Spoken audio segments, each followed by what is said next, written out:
In this video we will be reading Genesis chapter 21. Genesis 21. The birth of Isaac. Now the Lord was gracious to Sarah, as he had said, and the Lord did for Sarah what he had promised. Sarah became pregnant and bore a son to Abraham in his old age, at the very time God had promised him. Abraham gave the name Isaac to the son Sarah bore him. When his son Isaac was 8 days old, Abraham circumcised him, as God commanded him. Abraham was 100 years old when his son Isaac was born to him. Sarah said, "God has brought me laughter, and everyone who hears about this will laugh with me." And she added, "Who would have said to Abraham that Sarah would nurse children? Yet I have borne him a son in his old age."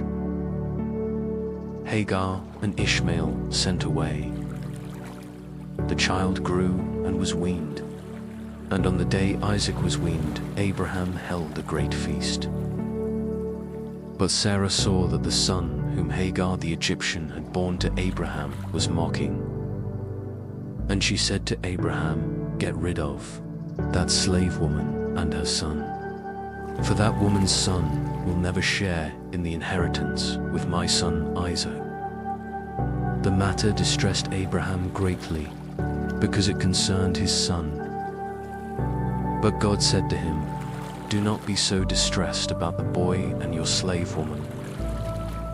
Listen to whatever Sarah tells you, because it is through Isaac that your offspring will be reckoned. I will make the son of the slave into a nation also, because he is your offspring." Early the next morning, Abraham took some food and a skin of water and gave them to Hagar. He set them on her shoulders and then sent her off with the boy. She went on her way and wandered in the desert of Beersheba. When the water in the skin was gone, she put the boy under one of the bushes.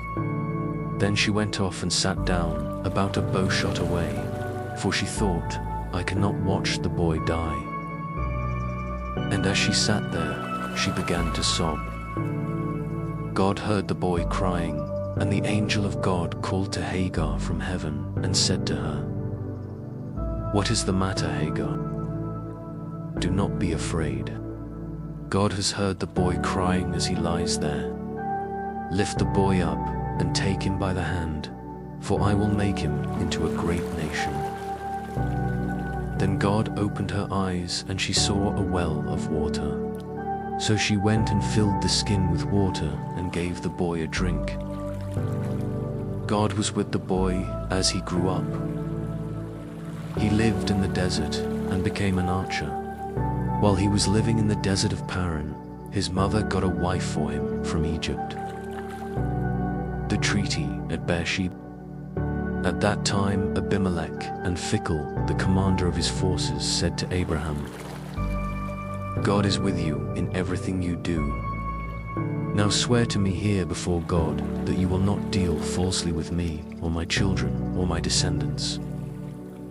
Show to me in the country where you now reside as a foreigner the same kindness I have shown to you." Abraham said, "I swear it." Then Abraham complained to Abimelek about a well of water that Abimelek's servants had seized. But Abimelek said, "I don't know who has done this. You did not tell me, and I heard about it only today." So Abraham brought sheep and cattle and gave them to Abimelek, and the two men made a treaty.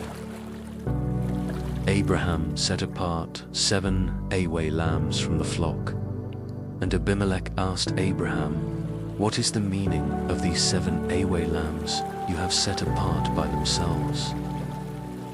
He replied, "Accept these 7 lambs from my hand as a witness that I dug this well." So that place was called Beersheba, because the two men swore an oath there.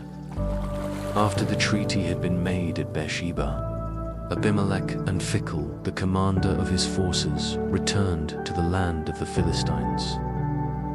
Abraham planted a tamarisk tree in Beersheba, and there he called on the name of the Lord, the eternal God. And Abraham stayed in the land of the Philistines for a long time. The end of chapter 21. Thank you for watching and listening along. If you liked this content and want to see more, please remember to like, share, and subscribe for more. It helps this channel a lot, and thank you for your support.